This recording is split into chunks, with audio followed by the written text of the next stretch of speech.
하나님께서 오늘 우리에게 주시는 말씀을 함께 보도록 하겠습니다. 마태복음 7장 12절입니다.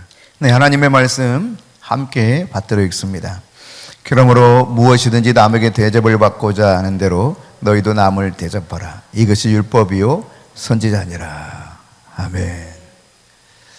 예수님께서 전하신 말씀 가운데 가장 핵심적인 말씀, 그것이 집약되어 있는 것이 마태복음 5장, 6장, 7장입니다. 이 말씀을 산상수훈이라 그렇게 이야기하죠. 예수님께서 산에서 제자들에게 가르치셨다 해서 산상수훈이라 말합니다. 그 산상수훈의 내용 가운데 이제 마지막 설교, 이 전체의 가장 핵심적인 요점이 뭐냐? 그게 오늘 본문의 말씀입니다. 이것을 소위 학자들은 황금률이라 그러죠. 그리스도인의 황금률. 가장 중요한 말씀이라는 거예요. 그럼 이 산상설교의 가장 중요한 핵심, 이것을 한마디로 말하면 예수를 믿는 그리스도인은 세상 사람과 달라야 한다는 것입니다. 우리는 이 땅을 살아가면서 대한민국의 헌법에 저촉을 받으면서 살아가고 있죠. 그러나 그 헌법 내용을 따라 살아가는 삶, 그 이상을 요구하는 것이 예수를 믿는 그리스도인의 삶이라는 것이죠. 천국의 대헌장, 하나님이 말씀하시는 그 말씀대로 살아야 된다라고 하는 것이 바로 산상설교의 내용인데, 그 핵심 요절이 바로 오늘 본문 12절인 것입니다. 이 12절의 말씀을 다르게 표현하면 그리스도인의 성품을 가져야 된다는 것입니다. 내가 예수를 믿는 그리스도인이 되었다면 예수 그리스도를 닮은 성품의 사람이 되어야 된다라고 하는 것을 말씀하고 있죠. 그리스도인다운 참된 신앙의 성품을 가질 때 비로소 우리는 진짜 믿음을 가지고 사는 사람이라고 말할 수 있습니다. 오늘 본문 12절 말씀 다시 한번 읽어보겠습니다. 그러므로 무엇이든지 남에게 대접을 받고자 하는 대로 너희도 남을 대접하라. 이것이 율법이요 선지자니라. 이것이 율법이요 선지자다. 다시 말해서 율법이라는 것은 무엇입니까? 모세오경을 말합니다. 모세오경의 총 집약이 이 말씀이라는 거예요. 더욱이 또 이것이 선지자라고 말합니다. 즉 12선지자가 쓴 선지서의 총 전체를 다 요약하면 이 한마디로 말씀 다 결론을 내릴 수 있다는 것입니다. 그러니까 성경의 가장 중요한 핵심이 바로 우리가 읽었던 마태복음 7장 12절에 포함되어 있다고 하는 것을 말씀해 주고 있죠. 하나님의 말씀의 요약을, 하나님이 구약에서 말씀하신 모든 말씀의 요약을 예수님께서 어떻게 또 설명해 주시는가? 마태복음 22장 37절을 보실까요? 같이 읽습니다. 예수께서 이르시되 내 마음을 다하고 목숨을 다하고 뜻을 다하여 주 너의 하나님을 사랑하라 하셨으니. 네, 여기 보니까 하나님이 주신 모든 말씀을 예수님이 딱 뭉뚱그려 소개하기를 마음을 다하고 목숨을 다하고 뜻을 다해서 주 너의 하나님을 사랑하라, 이와 같이 말씀하고 있죠. 그럼 하나님을 사랑하는 것이 무엇인가 라고 하는 것을 이제 이어서 표현하는 것은 둘째도 이와 같으니 내 이웃을 내 몸처럼 사랑하라, 이와 같이 말씀하고 있죠. 그러니까 이 말씀들을 우리가 살펴보게 될 때 결국 성경의 핵심은 무엇인가? 남을 사랑하시는 것이구나. 다른 이를 정말 주님의 마음으로 섬기는 것이구나. 이 사실을 발견하게 됩니다. 오늘 12절 시작할 때 그러므로 라고 시작하고 있죠. 그러므로. 이 그러므로라고 하는 접속사는 앞의 내용과 뒷 내용이 이어질 때 쓰는 접속사입니다. 11절 내용과 이어져야 되는데 11절과는 왠지 좀 어색하게 이어져요. 네, 1절부터 6절을 보시면, 자, 1절부터 6절을 읽습니다. 비판을 받지 아니하려거든 비판하지 말라. 너희가 비판하는 그 비판으로 너희가 비판을 받을 것이요 너희가 헤아리는 그 헤아림으로 너희가 헤아림을 받을 것이니라. 어찌하여 형제의 눈 속에 있는 티는 보고 내 눈 속에 있는 들보는 깨닫지 못하느냐. 보라, 내 눈 속에 들보가 있는데 어찌하여 형제에게 말하기를 나로 내 눈 속에 있는 티를 빼게 하라 하겠느냐. 외식하는 자여, 먼저 내 눈 속에서 들보를 빼어라. 그 후에야 밝히 보고 형제의 눈 속에서 티를 빼리라. 거룩한 것을 개에게 주지 말며 너희 진주를 돼지 앞에 던지지 말라. 그들이 그것을 발로 밟고 돌이켜 너희를 찢어 상하게 할까 염려하라. 그러므로 이렇게 연결되는 것이 자연스러운 문맥의 흐름이라고 볼 수 있습니다. 다시 말해서 오늘 이 말씀을 우리가 살펴보게 될 때에 이 말씀들을 규칙으로 삼아서, 즉 1절부터 6절의 말씀을 규칙으로 삼아서 이제 이렇게 하라 결론을 맺고 있는 것이 오늘 본문의 말씀인 것이죠. 그러니까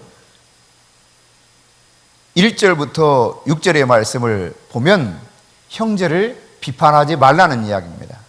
너희들이 형제를 비판하지 말 뿐만 아니라 이제 결론적으로 이렇게 하라. 어떻게 하라는 것입니까? 서로 대접을 하라는 거예요. 대접하라.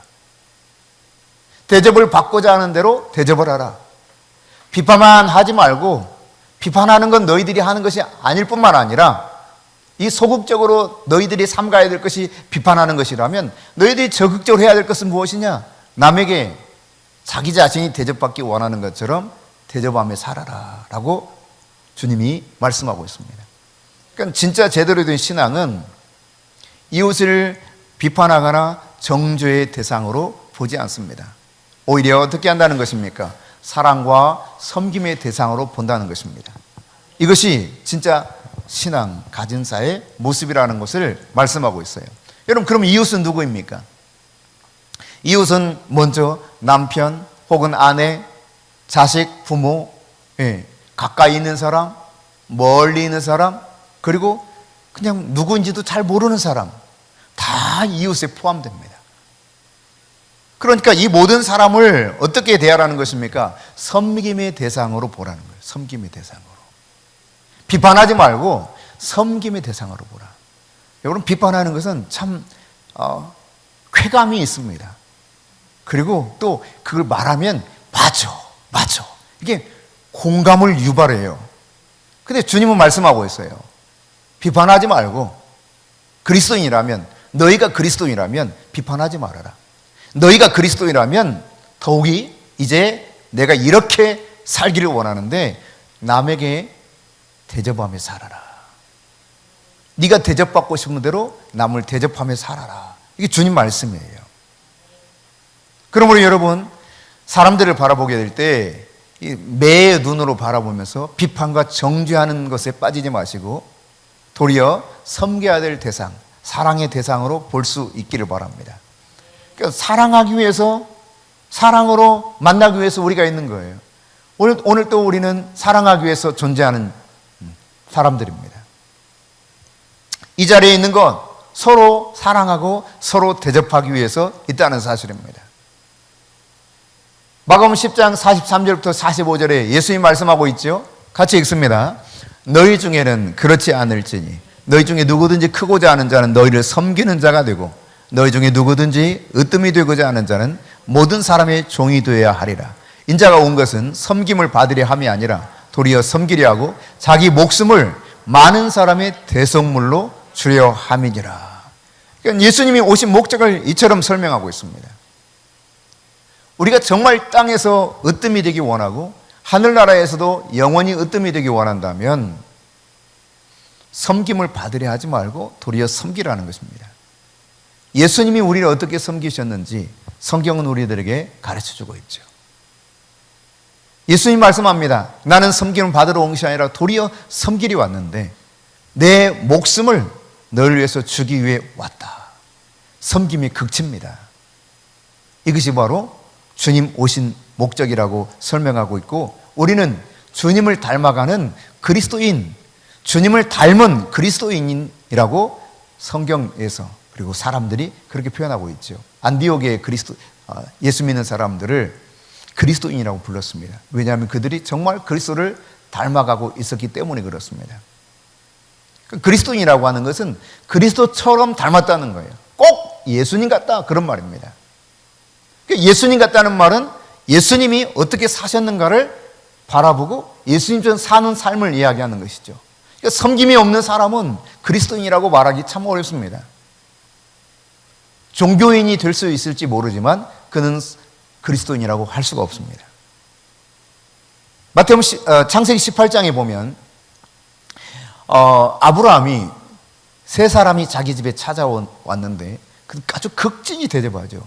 송아지를 잡고 버터를 준비하고 우유를 마련해서 아주 따뜻하게 정성스럽게 극진하게 대접합니다. 그런데 그들이 천사였어요. 부주 중에 천사를 대접한 것입니다. 이로 인해서 아브라함이 얼마나 놀라운 축복을 받았는가? 바로 창세기 18장에 기록되어 있는 것을 보게 되죠. 우리가 섬기는 대상이 이처럼 하나님이 나에게 보내신 천사와 같은 존재일 수 있다는 것을 깨달아야 돼요. 지극히 작은 자 한 사람에게 하는 것이 곧 내게 한 것이다. 주님 말씀하셨거든요. 그럼 마태복음 18장 1절부터 10절에 보면은 주님이 우리가 어떻게 사람을 대해야 될 것인가를 이야기하고 있습니다. 읽어보실까요? 그때 제자들이 예수께 나와 이르되 천국에서는 누가 크니까? 예수께서 한 어린아이를 불러 그들 가운데 세우시고 이르시되 진실로 너희에게 이르노니 너희가 돌이켜 어린아이들과 같이 되지 아니하면 결단코 천국에 들어가지 못하리라. 그러므로 누구든지 이 어린아이와 같이 자기를 낮추는 사람이 천국에서 큰 자니라. 또 누구든지 내 이름으로 이런 어린아이 하나를 영접하면 곧 나를 영접함이니 누구든지 나를 믿는 이 작은 자 중 하나를 실족하게 하면 차라리 연자 맷돌이 그 목에 달려서 깊은 바다에 빠뜨려지는 것이 나으니라. 실족하게 하는 일들이 있음으로 말미암아 세상에 화가 있도다. 실족하게 하는 일이 없을 수는 없으나 실족하게 하는 그 사람에게는 화가 있도다. 만일 내 손이나 내 발이 너를 범죄하게 하거든 찍어내버리라. 장애인이나 다리 저는 자로 영생에 들어가는 것이 두 손과 두 발을 가지고 영원한 불에 던져지는 것보다 나으니라. 만일 내 눈이 너를 범죄하게 하든 빼어내버리라. 한 눈으로 영생에 들어가는 것이 두 눈을 가지고 지옥불에 던져지는 것보다 나으니라. 삼가 이 작은 자 중에 하나도 업신여기지 말라. 너에게 말하노니 그들의 천사들이 하늘에 계신 내 아버지 얼굴을 항상 배움느니라. 여러분, 그러므로 사람에 대해서 우리가 기본적으로 어떤 태도를 가져야 될 것인가? 섬기고 사랑하라는 것입니다. 아무리 작은 자일지라도.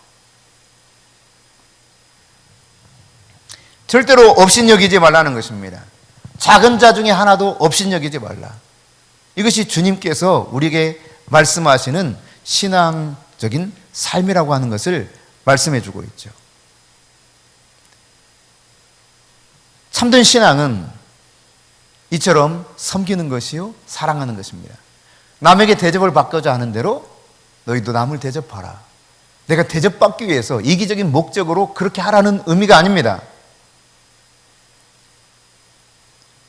내가 사랑받은 대로 그 사랑을 흘러보내라는 이야기입니다.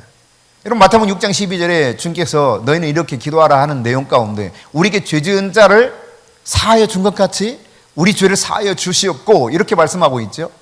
그러니까 내가 용서받기 위해서는 반드시 용서해야 돼. 그래서 나는 용서할 거야. 이런 개념으로 이해하기 쉽습니다. 아닙니다, 여러분. 원래 원문의 의미를 살려서 표현하면 하나님 아버지께서 우리를 아무런 조건 없이 용서해 주셨기 때문에 너희도 용서하라는 개념입니다. 우리가 먼저 주님으로부터 용서를 받았어요. 따라서 용서함에 살라는 것입니다. 그러므로 내가 남에게 대접을 받고자 하는 대로 너희도 남을 대접하라고 했을 때 내가 대접받기 위한 목적으로 대접하라는 것이 아니라 주님이 나를 그렇게 대접해 주셨기 때문에 우리도 기꺼이 사랑으로 섬기며 대접하라는 이야기입니다.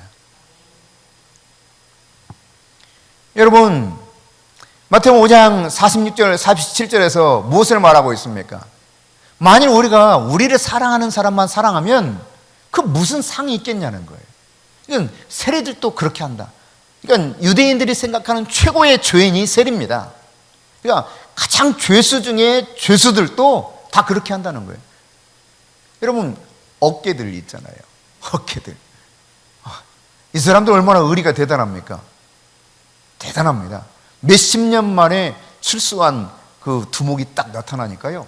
쫙 그 검은색 승용차를 양쪽에 쫙 해놓고 90도 탁 들어.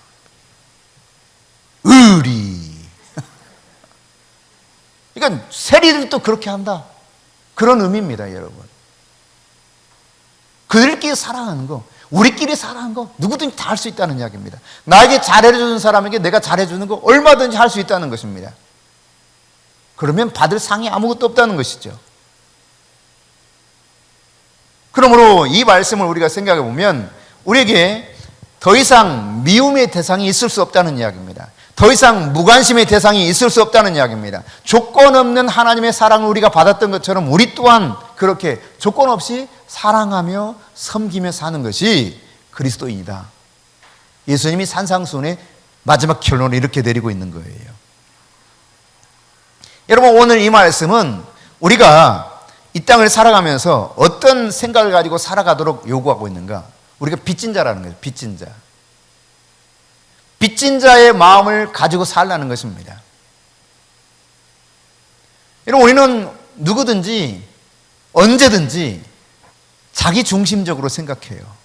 내가 먼저예요. 내가 먼저. 그래서 내가 해준 게 얼마나 많은데 이걸 생각합니다.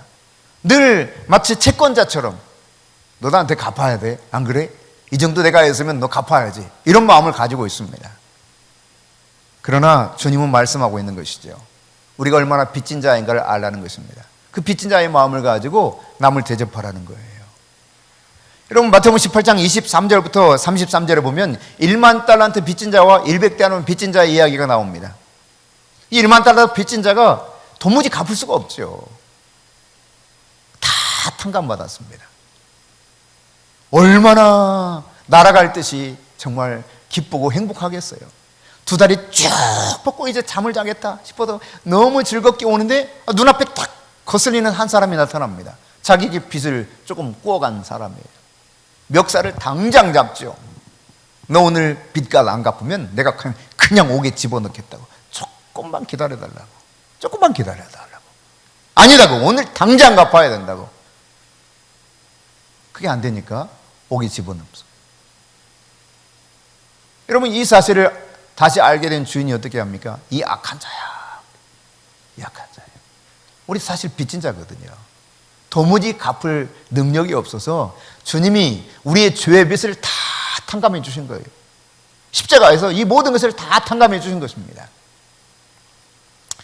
여러분, 우리가 이태원에서 죽은 많은 10대, 20대 젊은이들이 있습니다. 그들을 바라보게 될 때 우리가 비판하거나 정죄의 대상으로 봐서는 안 됩니다. 그들도 섬김을 받아야 될 한 지극히 불쌍한 영혼입니다. 우리가 불쌍한 영혼이었던 것처럼. 뿐만 아니라 모두가 다 사랑과 섬김을 받아야 될 대상이라는 겁니다. 내가 빚진 자이기 때문에. 이 빚진 자의 심정이 있어야 되거든요. 여러분, 탄광에서, 경북 봉화의 탄광에서 갱도에 갇혀있던 광부 두 사람이 생사를 알 수 없었죠. 열흘 만에 놀랍게도 구조가 됐습니다. 221시간 만에 구조가 됐어요. 그곳에서 이제 비닐로 이게 차단해서 좀 추위가 덜 오도록 하고, 그리고 거기서 불을 피워서 견디면서 또 떨어지는 물을 마시면서, 그리고 거기에 또 한 가지 있었죠. 네. 믹스커피 30봉지 조금씩 물에 타가 먹으면서 견뎠다는 거예요. 여러분, 오늘 점심 드시고 믹스커피 한 잔 드십시오. 살아날 수 있습니다. 근데 여러분, 이렇게 구조되어서 나올 때 그 안에 있었던 작업반장 박 씨의 형님이 이런 인터뷰를 하더라고요. 우리가 이제부터는 빚진 자의 심정으로 남들을 우리도 그렇게 섬기며 살겠다고. 왜 그런 이야기 하는 겁니까, 여러분? 이 두 사람 생사를 알 수가 없습니다. 죽었는지 살았는지 알 수가 없어요. 그런데 이 두 사람을 살리기 위해서 장비만 68대가 동원됐습니다. 뿐만 아니라 1100명 이상의 사람들이 동원되어서 구조해냈습니다. 한 사람 살았는지 죽었는지 몰라요. 나하고 아무런 관계가 없어요. 그런데 거기 소방대원들, 또 그 탄광에서 일하는 구조대원들, 또 군인들, 시추대원들 와서 자기와 상관없는데 열심히 밤을 새우면서 살리려고, 혹시라도 살아있을까 봐 숨기는 겁니다. 여러분, 이게 그리스도인이 아니어도 이렇게 하는 거예요. 그 생명을 얻은 열흘 만에 구출받은 사람이 평생 앞으로 빚진 자의 마음을 가지고 살지 않겠습니까? 그 가족들조차 우리는 빚을 졌다고 표현하는데 앞으로 빚 갚으며 살겠다는 거예요. 여러분, 우리는 예수 그리스도에게 빚을 진 자들입니다.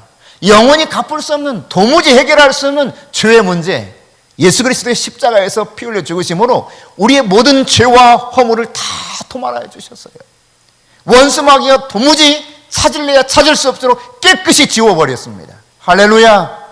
이게 저와 여러분의 그리스도 안에서의 정체성이에요. 이 사랑의 빚을 내가 지고 있다는 사실을 깨달아야 되는 것입니다.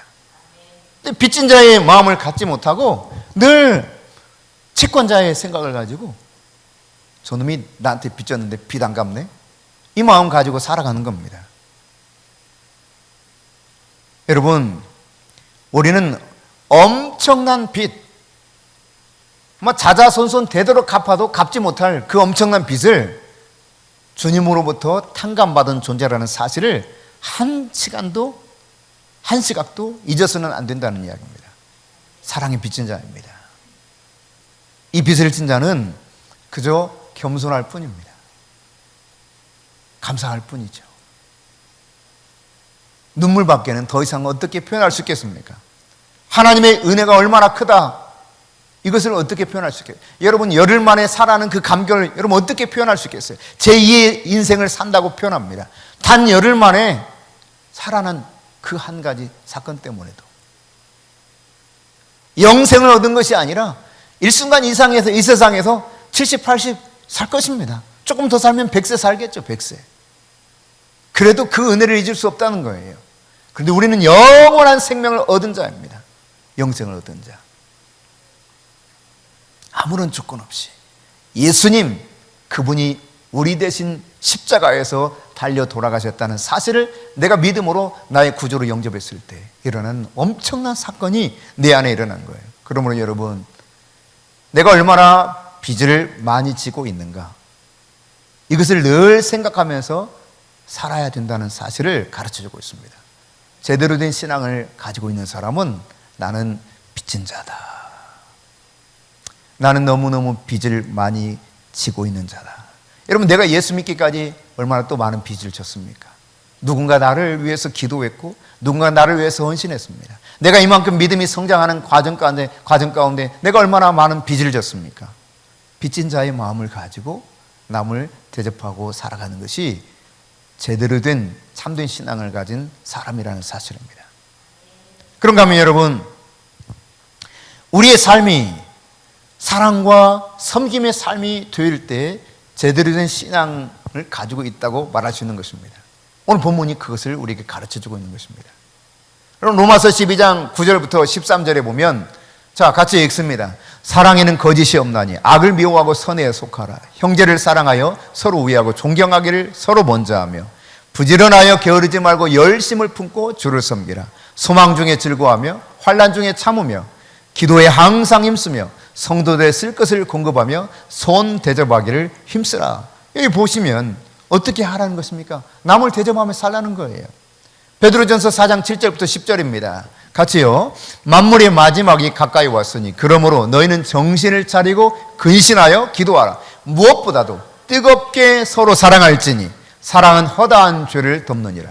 서로 대접하기를 원망 없이 하고 각각 은사를 받은 대로 하나님의 여러 가지 은혜를 맡은 선한 청지기 같이 서로 봉사하라. 아멘. 그렇습니다, 여러분. 원망 없이 남을 기꺼이 대접할 수 있는 자 되기를 원합니다. 그리스도인으로서 여러분 가장 행복한 삶이 어떤 삶입니까? 대접받는 거 일시적으로 좋습니다. 그러나 대접받는 삶이 그리스도인으로서 진짜 행복한 삶은 아닌 거예요. 내가 누군가에게 대접할 때, 내가 누군가를 사랑할 때, 이게 진짜 그리스도인으로서 행복을 누리는 거거든요. 왜 사람들이 자기와 아무 상관이 없음에도 불구하고 섬깁니까? 그 섬김의 기쁨을 알기 때문이거든요. 예수를 믿지 않는 사람도 어마어마한 액수를 기부하기도 합니다. 그 기쁨을 알기 때문에 그렇습니다. 여러분, 진짜 그리스도인으로서 정말 행복한 삶을 살기 원한다면 원망 없이, 아무런 조건 없이 여러분이 남을 섬겨보십시오.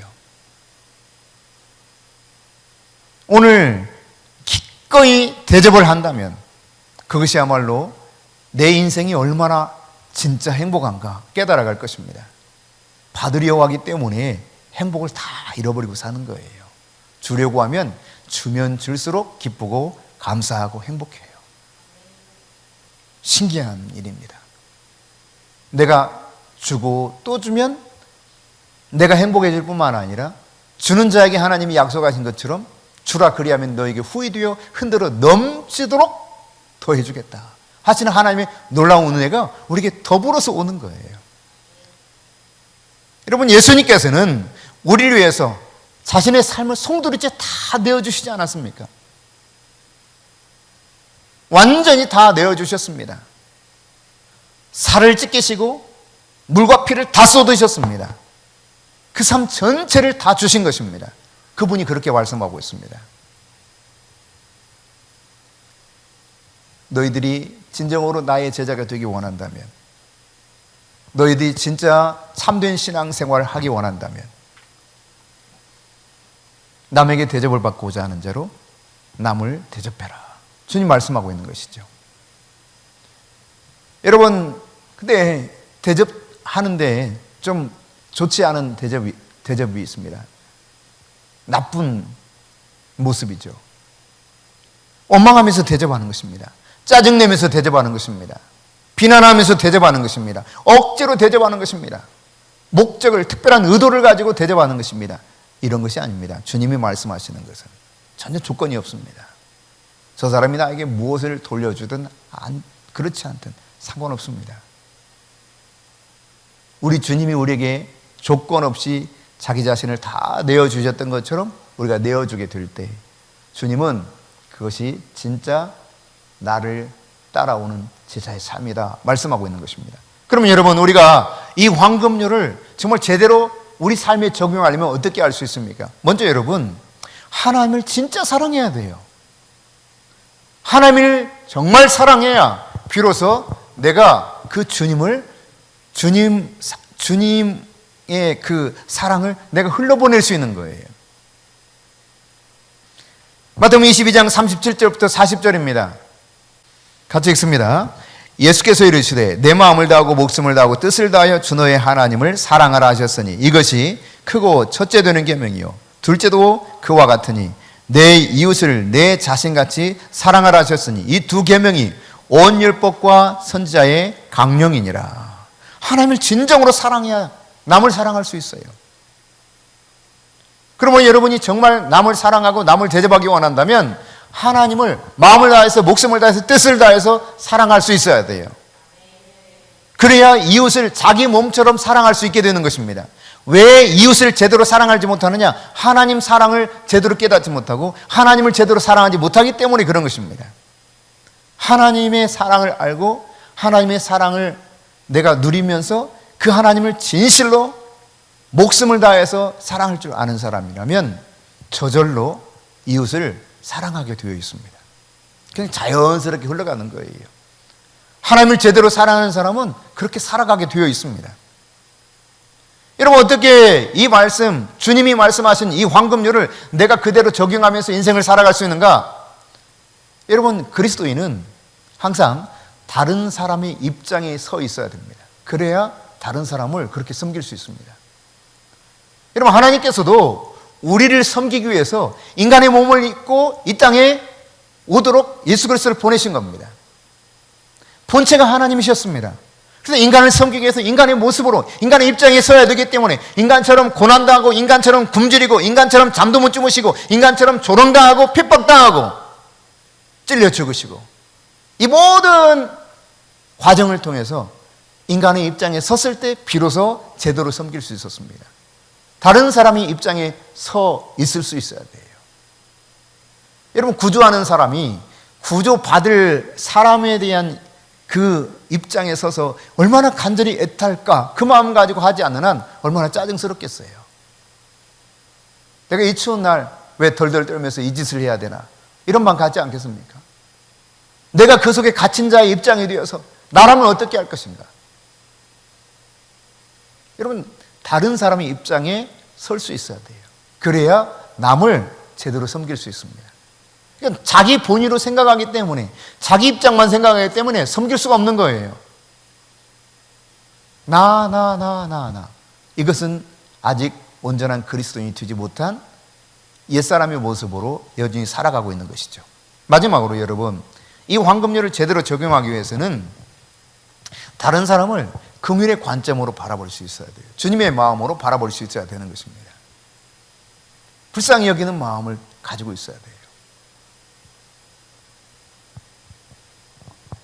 그 탄광에 갇혀 있는 사람들 아마 다 죽었다고 생각했을 거예요. 왜? 이미 열흘째 됐어요. 열흘째. 추위를 이기지 못하고 먹을 것이 없기 때문에 도무지 살 수 없다고 생각했던 것입니다. 그러나 놀랍게도 기적적으로 생還했죠. 여러분, 그 구조하는 입장에서 긍휼의 관점이 없다면, 불쌍히 여기는 마음이 없다면 그 구조 자체가 얼마나 벅차고 힘들고 어려운 일이겠어요. 같이 일하던 광부들이 그 갱도에 소방대원과 함께 한 사람이 들어갔다는 거 아닙니까? 보자마자 부둥키 안고 울었다는 거예요. 살아있는 모습을 보고 얼마나 감격스럽겠어요. 구조를 받은 그분도 그렇지만 구조한 이들도 얼마나 감격스럽겠어요. 그 긍휼의 관점이 있는 자는, 이 사랑이 있는 자는 영혼을 그렇게, 나도 하나님이 불쌍히 여겨서 나를 그렇게 바라보시고 긍휼을 베풀어 주셨던 것처럼 남도 그렇게 긍휼한 마음을 가지고 바라볼 수 있을 때 비로소 주님 말씀하신 이 산상수훈의 결론적 삶, 다시 한번 읽어보겠습니다. 오늘 본문 말씀 시작. 그러므로 무엇이든지 남에게 대접을 받고자 하는 대로 너희도 남을 대접하라. 이것이 율법이요 선지자니라.